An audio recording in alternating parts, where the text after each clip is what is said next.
Hello students, स्वागत है सभी का मिशन बिहार बोर्ड में। दोस्तों, हम लोग लेके आए हैं ऑब्जेक्टिव सीरीज।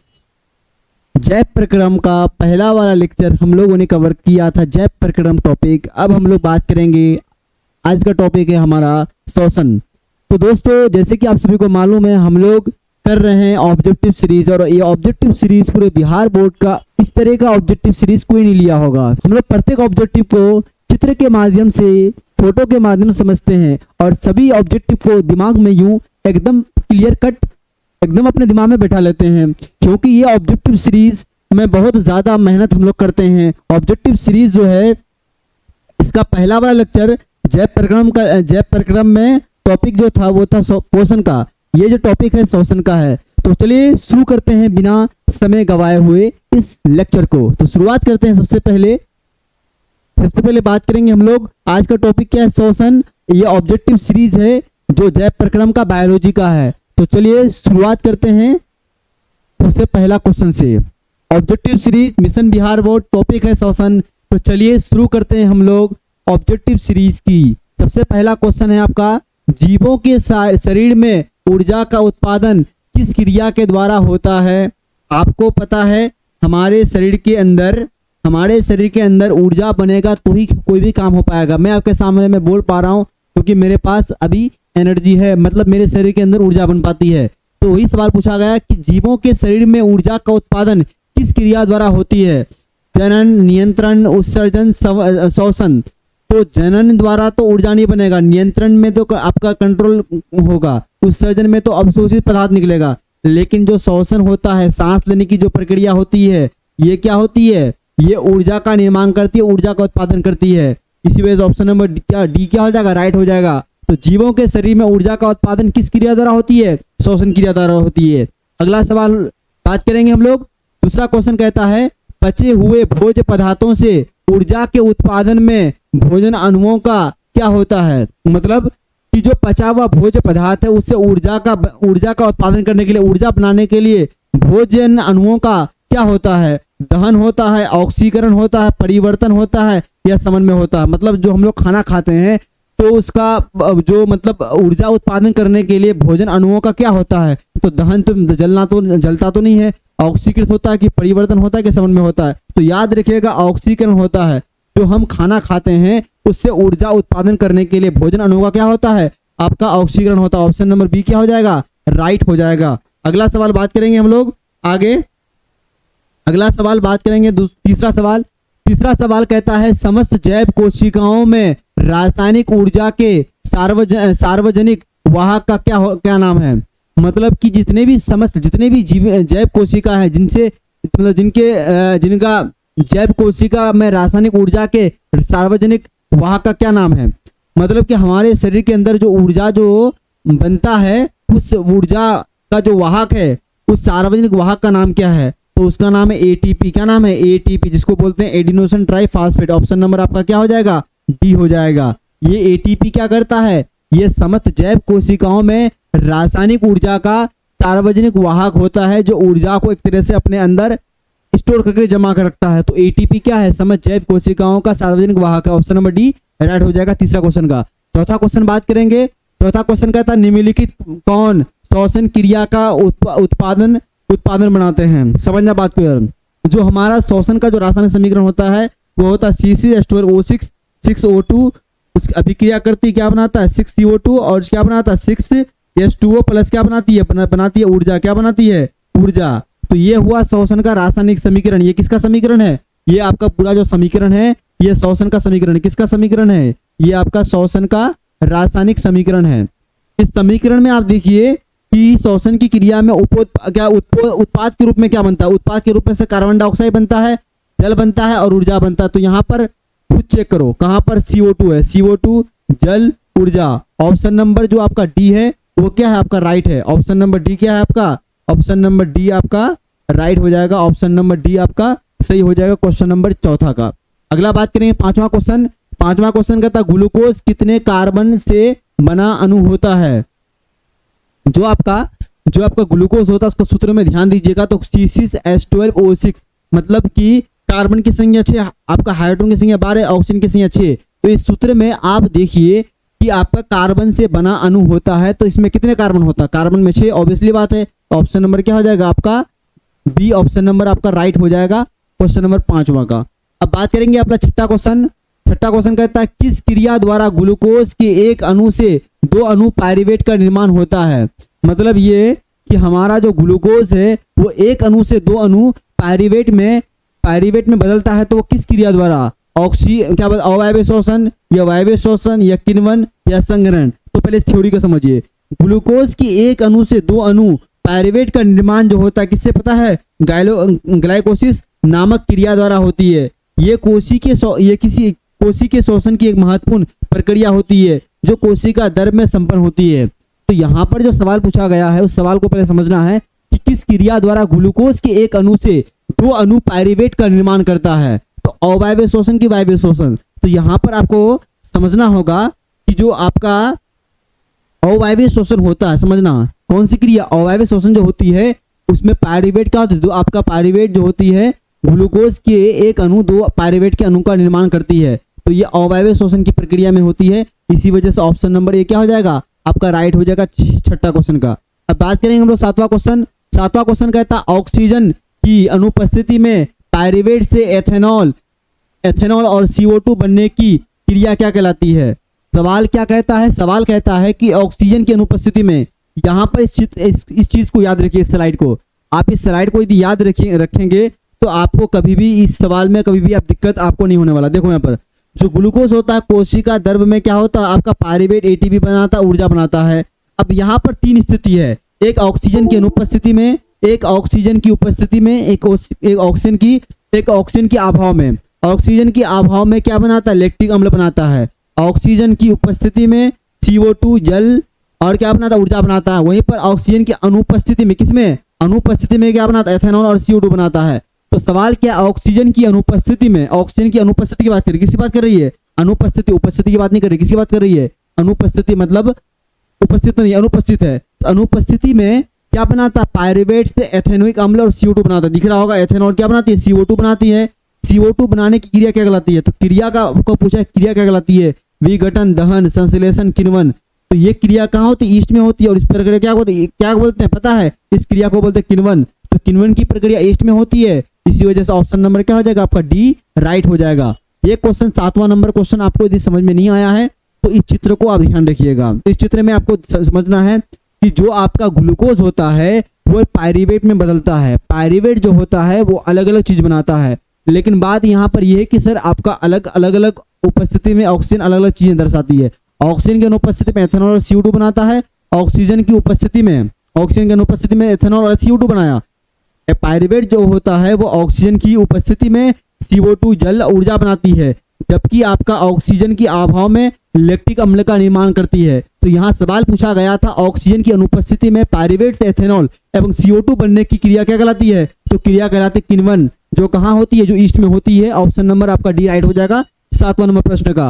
अब बात करेंगे 8वां नंबर प्रश्न। 8वां नंबर प्रश्न कहता है कि निम्नलिखित में किसमें किण्वन की प्रक्रिया होती है। अभी मैंने आपको बताया किण्वन की प्रक्रिया क्या होती है, ईस्ट में होती है।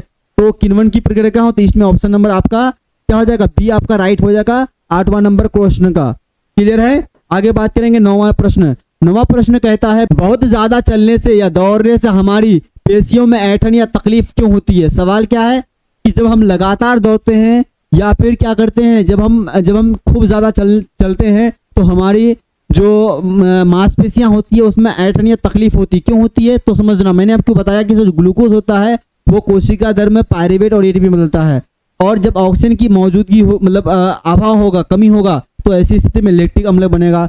जब हम दौड़ते हैं तो हमारी क्या होती है, सांसें चल तो रहा है लेकिन उसमें ऑक्सीजन कम मिल पाता है। ऐसी स्थिति में क्या होती है, ऑक्सीजन का अभाव होने लगता है।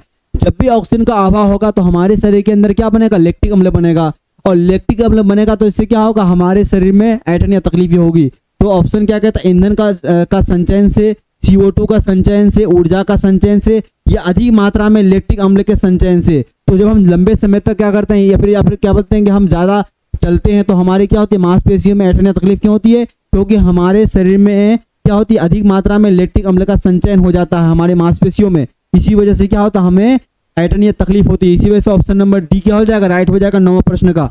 अगला बात करेंगे 10वां प्रश्न पर कहता है पायरुवेट का पूर्ण ऑक्सीकरण कहाँ होता है? जो पायरुवेट होता है उसका पूर्ण ऑक्सीकरण, पूरा ऑक्सीकरण कहाँ होता है? कोशिका द्रव में, माइटोकॉन्ड्रिया में, क्या बोलते हैं कि आपका श्वसन में या पेशी कोशिकाओं में। तो पायरुवेट का पूर्ण ऑक्सीकरण माइटोकॉन्ड्रिया के मैट्रिक्स में होती है, जो कोशिका के क्या होती है? ऊर्जा उत्पादन का केंद्र भी होता है। मतलब कि हमारा जो पायरुवेट होता है उसका पूर्ण ऑक्सीकरण कहाँ होता है? तो पूर्ण ऑक्सीकरण होता है माइटोकॉन्ड्रिया में। कहाँ होती है? माइटोकॉन्ड्रिया में। माइटोकॉन्ड्रिया के किस भाग में? मैट्रिक्स में होती है। ऑप्शन नंबर बी क्या हो जाएगा? राइट हो जाएगा 10वां नंबर प्रश्न का। अगला बात करेंगे आपका 11वां प्रश्न। 11वां प्रश्न कहता है ऑक्सीजन युक्त वायु, ऑक्सीजन युक्त वायु वायुमंडल से पौधे के किस अंगों द्वारा प्रविष्ट होती है? मतलब ये जो पौधा है, इस पौधे में जो क्या बोलते हैं कि पत्तियां हैं, जो आपका पौधा दिख रहा है, इस पौधे में ये जो चारों तरफ फैला हुआ जो आपका वायुमंडल है, इस वायुमंडल में बहुत सारे गैस है, उसमें से एक है O2, एक है CO2। तो समझना बात को यार। कहता है कि ऑक्सीजन युक्त वायु वायुमंडल से पौधे में किस अंगों द्वारा प्रवेश होती है? ये जो आपका CO2 है, पौधे की किस अंग द्वारा प्रवेश होती है? या फिर इस पौधे से जो गैस होती है किससे बाहर निकलती है? तो रंध्रों द्वारा, वात रंध्रों द्वारा, या फिर अंतरकोशिकीय संस्थाओं द्वारा, या फिर इनमें सभी। तो मैं आपको बताता हूं कि सर जो ऑक्सीजन युक्त वायु है वो वायुमंडल से पौधे में किस अंगों द्वारा प्रवेश करती है? तो सभी के द्वारा प्रवेश करती है। देखो, रंध्रों द्वारा जो पत्ती मौजूद होती है, वात रंध्रों मतलब पत्तियों के अंदर जो मतलब जिससे ऑक्सीजन का आदान प्रदान होता है। अंतरकोशिकीय स्थान, बहुत सारे पौधों के अंदर, सभी लगभग पौधों के अंदर क्या होती है? अंतरकोशिकीय स्थान पाई जाती है। उन्हीं के माध्यम से क्या होती है? CO2 और O2 का आदान प्रदान होता है। तो ऑप्शन नंबर डी क्या हो जाएगा? आपका राइट हो जाएगा 11वां प्रश्न का। आगे बात करेंगे 12वां प्रश्न। 12वां प्रश्न कहता है कि पौधों में श्वसन किस भाग में होती है? पौधों में सांस की जो प्रक्रिया होती है कहाँ पर होती है? जड़ में होती है, तना में होती है, पत्तियों में होती है, या प्रत्येक भाग में होती है? तो श्वसन मतलब सांस की जो मतलब सांस पौधों के अंदर मतलब O2 का क्या होना? बाहर निकलना, CO2 का प्रवेश करना। तो CO2 और O2 का आदान प्रदान किस भाग से होता है? जड़ के द्वारा, तना के द्वारा, पत्तियों के द्वारा, या प्रत्येक भाग से? तो आपको समझना आना चाहिए, पत्तियों में, तनों में, जड़ों में छिद्र होते हैं, उन्हीं के माध्यम से पौधों में श्वसन गैसों का आदान प्रदान होता है। इसी वजह से प्रत्येक भाग में क्या हो जाएगा? आपका आंसर हो जाएगा ऑप्शन नंबर डी आपका राइट हो जाएगा 12वां प्रश्न। आगे बात करेंगे हम लोग अगला 13वां प्रश्न। 13वां प्रश्न कहता है कि टिड्डा तथा तिलचट्टा में श्वसन क्रिया, श्वसन नियंत्रण किसके द्वारा होती है? टिड्डा तथा तिलचट्टा में श्वसन का मतलब कंट्रोल किसके द्वारा होती है? ट्रेकिया के द्वारा होती है, गिल्स के द्वारा होती है, फेफड़े द्वारा होती है, या फिर कोशिकीय, या फिर क्या बोलते हैं कोशिकीय जल, ये गलत कुछ है ना, कोशिकीय कुछ अलग हुआ। तो बात यहाँ पर ये किस है, जो हमारा टिड्डा होता है, जो तिलचट्टा होता है, उसमें श्वसन की क्रिया का नियंत्रण, कंट्रोल किसके द्वारा होती है? तो कंट्रोल होती है ट्रेकिया के द्वारा, क्योंकि गिल्स तो पाया था इसमें, गिल्स तो मछलियों में पाया था, फेफड़ा तो मनुष्य में पाया था। तो जो ट्रेकिया होता है, ट्रेकिया के द्वारा क्या होती है? आपका टिड्डा और तिलचट्टा में श्वसन का नियंत्रण, कंट्रोल होता है। ऑप्शन नंबर ए क्या हो जाएगा? आपका राइट हो जाएगा 13वां प्रश्न का। अगला बात करेंगे हम लोग अगला 14वां प्रश्न कहता है कि जंतुओं की अपेक्षा पौधे में श्वसन की गति होती है, श्वसन की गति होती है कैसी? धीमी होती है, तीव्र होती है, कभी धीमी कभी तीव्र होती है, इनमें से कोई नहीं। देखिए, जो जंतु होता है को पता होना चाहिए वो क्या होती है, वो चल होती है, मतलब वो कहीं ना कहीं अपने काम के अलावा वो चलना फिरना, एक स्थान से दूसरे स्थान परिवर्तन करते हैं। लेकिन पौधा एक जगह स्टेबल होगा, आपको पता है कि पौधा एक जगह स्टेबल होगा, लेकिन वो जंतु वो भटकते रहेगा, चलन फिरन करेगा, मतलब वो कहीं ना कहीं अपना स्थान परिवर्तन करेगा। तो स्थान परिवर्तन करने के लिए तो ऊर्जा चाहिए। तो जंतुओं की अपेक्षा पौधों में श्वसन की गति कैसी होती है? धीमी होती है। जाहिर सी बात है, पौधे को ऊर्जा कम चाहिए, कम तो ऊर्जा कम चाहिए, क्योंकि वो एक जगह स्टेबल होता है। वहीं पर जंतु एक जगह स्टेबल नहीं है, वो कहीं ना कहीं अपना स्थान परिवर्तन करेगा, उसको अपने काम, अपने शरीर के अलावा बाहरी अन्य काम भी करने होते हैं। इसी वजह से क्या होती है, जंतुओं की अपेक्षा पौधों में श्वसन की गति कैसी होती है? श्वसन में पौधों में क्या होता है? धीमी होते हैं। ऑप्शन नंबर ए क्या हो जाएगा? राइट हो जाएगा 14वां प्रश्न का। अगला बात करेंगे हम लोग, अगला प्रश्न बात करेंगे 15वां प्रश्न। 15वां प्रश्न कहता है कि निम्नलिखित किस जंतुओं में श्वसन फेफड़ा द्वारा होता है? मतलब फेफड़े द्वारा सांस कौन लेते हैं? झींगा लेता है, सीप लेता है, कछुआ होता है, इनमें से कोई नहीं। तो देखिए, जो हमारा कछुआ होता है वो क्या करता पता है? वो सांस फेफड़े द्वारा लेते हैं। फेफड़े, जो आपको पता होना चाहिए, जो आपका कछुआ होता है वो क्या करता है? वो फेफड़े द्वारा सांस लेते हैं। इसी वजह से ऑप्शन नंबर क्या हो जाएगा? आपका सी राइट हो जाएगा 16वां प्रश्न। अगला बात करेंगे आपका 17वां प्रश्न कहता है एटीपी में फास्फोरस की संख्या कितनी होती है? तो एटीपी का फुल फॉर्म होता है एडिनोसिन ट्राइफॉस्फेट होता है। इसका आप स्ट्रक्चर देख पाएंगे, बाकी फॉर्मूला आपका एटीपी का क्या होता है, क्या बोलते हैं कि C10H16N5O13 और P आपका 3। तो यहाँ पर P3 कितना है, मतलब फास्ट P बराबर, मतलब P का मतलब किसका संकेत है, ये फास्फेट का संकेत है। तो एटीपी में फास्फेट का, ये एटीपी का फॉर्मूला है, किसका, ये जो सूत्र है किसका सूत्र है, ये एटीपी का सूत्र है। तो एटीपी में फास्फोरस की संख्या कितनी है, परमाणु की संख्या कितनी है, तो आपको दिख रहा होगा 3 है। तो जाहिर सी बात ऑप्शन नंबर क्या हो जाएगा आपका सी राइट हो जाएगा 17वां प्रश्न का। तो याद रखिएगा एटीपी में फास्फोरस की संख्या कितनी होती है, 3 होती है, ये सूत्र आपको मैंने दिखाया। आगे बात करेंगे हम लोग 18वां प्रश्न कहता है कि मनुष्य के सांस लेने और छोड़ने की क्रिया क्या कहते हैं। मनुष्य जो होता है सांस लेते भी, हमको पता है सांस क्या होते हैं, लेते भी हैं, और सांस क्या होता है, छोड़ते हैं। सांस क्या लेते हैं, सांस लेते हैं O2, छोड़ते क्या CO2। तो सांस लेना और छोड़ने की प्रक्रिया क्या कहते हैं, तो उसको बोलते हैं श्वासोच्छ्वास। ऑप्शन नंबर क्या हो जाएगा, ये आपका राइट हो जाएगा 18वां प्रश्न का। अगला बात करेंगे हम लोग 19वां प्रश्न कहता है इनमें सामान्यतः किसका उपयोग कोशिका द्वारा ऊर्जा उत्पादन के लिए होता है। जो हमारे पास कोशिका होती है वो क्या करती है, ऊर्जा उत्पादन करती है। तो ऊर्जा का उत्पादन किसका उपयोग करता है, कोशिका ऊर्जा उत्पादन करने के लिए। एमिनो अम्ल का, वसा अम्ल का, ग्लूकोज का या सुक्रोज का। तो किसका उपयोग करता है, ग्लूकोज का। किसका उपयोग करता है, ग्लूकोज का। ऑप्शन नंबर सी आपका राइट हो जाएगा। तो सामान्यतः जो होती है ग्लूकोज क्या करती है, ग्लूकोज का उपयोग करती है कौन, कोशिकाएं, और क्या बनाती है, ऊर्जा बनाती है, ऊर्जा का उत्पादन करती है। इसी वजह से ऑप्शन नंबर क्या हो जाएगा, राइट हो जाएगा 19वां प्रश्न का। अगला बात करेंगे 20वां प्रश्न कहता है पौधों में किस क्रिया के द्वारा बाहरी वातावरण से ऑक्सीजन कोशिकाओं में पहुंचता है। पौधों में किस क्रिया के द्वारा, कौन सी क्रिया के द्वारा बाहरी वातावरण से ऑक्सीजन कोशिकाओं में पहुंचता है। तो ये बाहरी वातावरण में जो CO2 घूमते रहता है, तो ये O2 तो बाहर निकला, CO2 तो अंदर आएगा। कहता है कि पौधे में किस क्रिया के द्वारा बाहरी वातावरण से ऑक्सीजन कोशिकाओं को पहुंचता है। तो बाहरी वातावरण से जो गैस है CO2 या O2 जितनी भी गैस होती है, तो कहीं ना कहीं ये गैस जो होती है किस क्रिया के द्वारा पौधे की कोशिकाओं में पहुंचता है। विसरण क्रिया द्वारा, किण्वन द्वारा, प्रकाश संश्लेषण द्वारा या फिर कोको।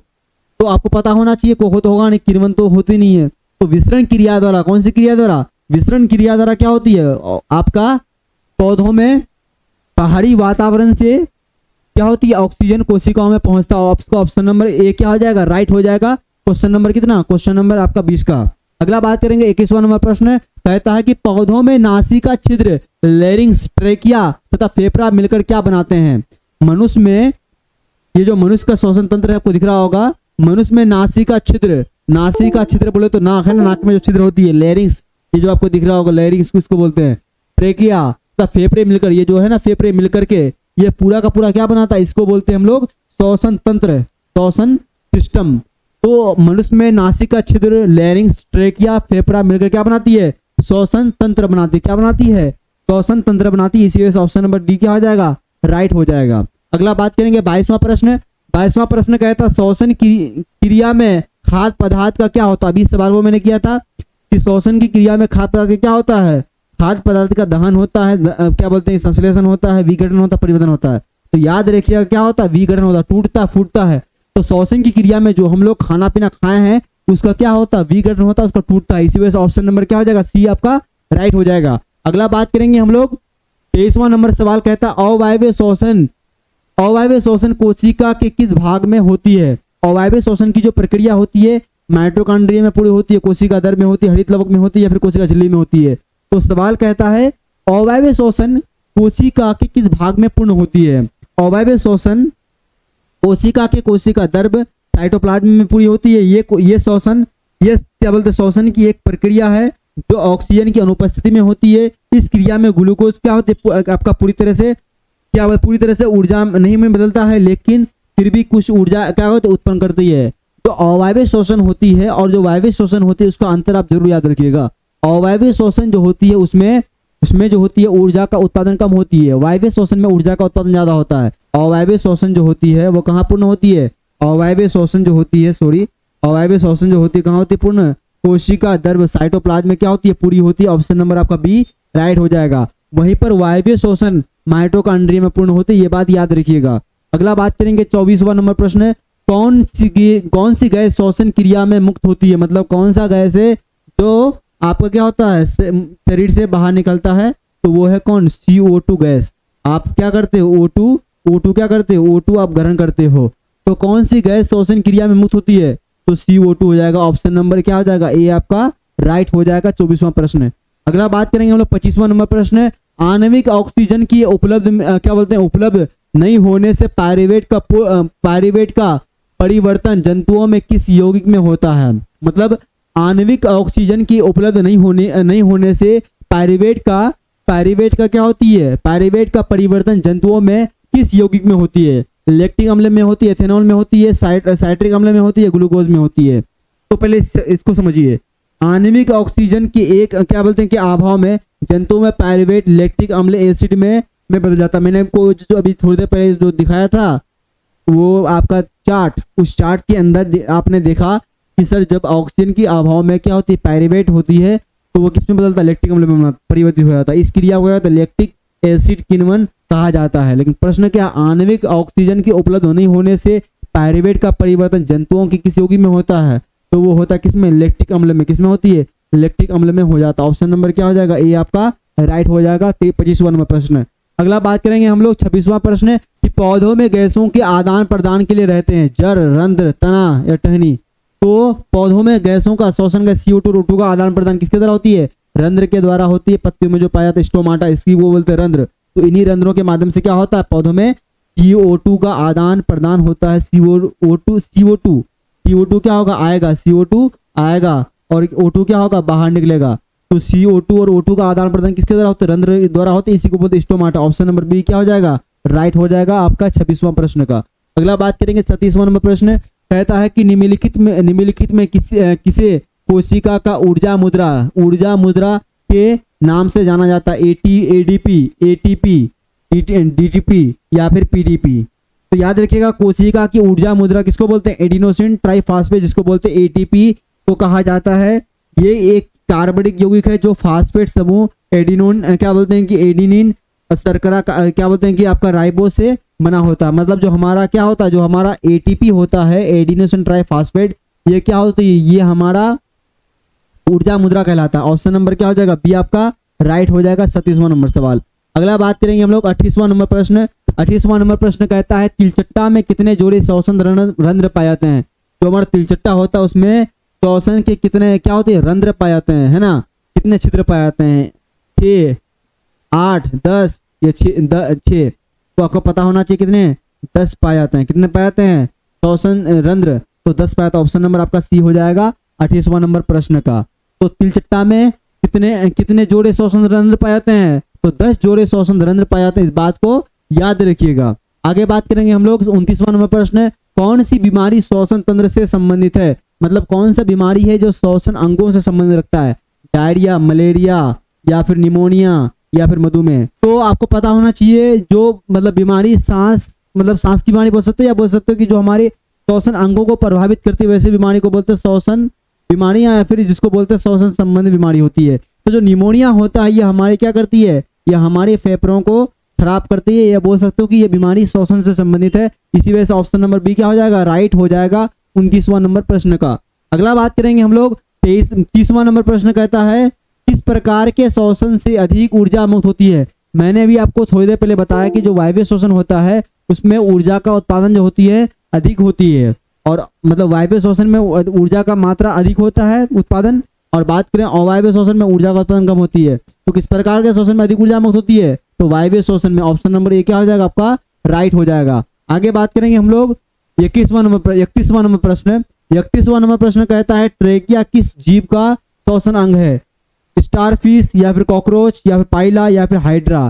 तो ट्रेकिया जो होता है, ट्रेकिया ये किस जीव का श्वसन अंग है, तो ये है कॉकरोच का। किसका है, कॉकरोच का। कॉकरोच जो होता है उसके अंदर मैंने आपको थोड़ी देर पहले दिखाया तिलचट्टा, उसमें ट्रेकिया क्या होता है, श्वसन अंग होता है। ऑप्शन नंबर बी क्या हो जाएगा आपका, राइट हो जाएगा। तो ये थे आपके कितने प्रश्न, 31 प्रश्न। इस टॉपिक से श्वसन का जो टॉपिक था, इस टॉपिक से आपका 31 ऑब्जेक्टिव मैंने लेके आया था। सभी ऑब्जेक्टिव मैंने आपको बहुत बेहतरीन तरीके से समझाया हूँ। यदि आपको समझ में नहीं आया तो वीडियो को वापस से एक बार जरूर देख लीजिएगा। आपका अगला टॉपिक जो होगा वो परिवहन पे होगा। अगला लेक्चर जो होगा हमारा ऑब्जेक्टिव का जो सीरीज है, उस ऑब्जेक्टिव सीरीज में हम लोग बात करेंगे परिवहन, आपका ट्रांसपोर्टेशन जिसको बोलते हैं, उससे हम लोग ऑब्जेक्टिव करेंगे आगे अगले क्लास में।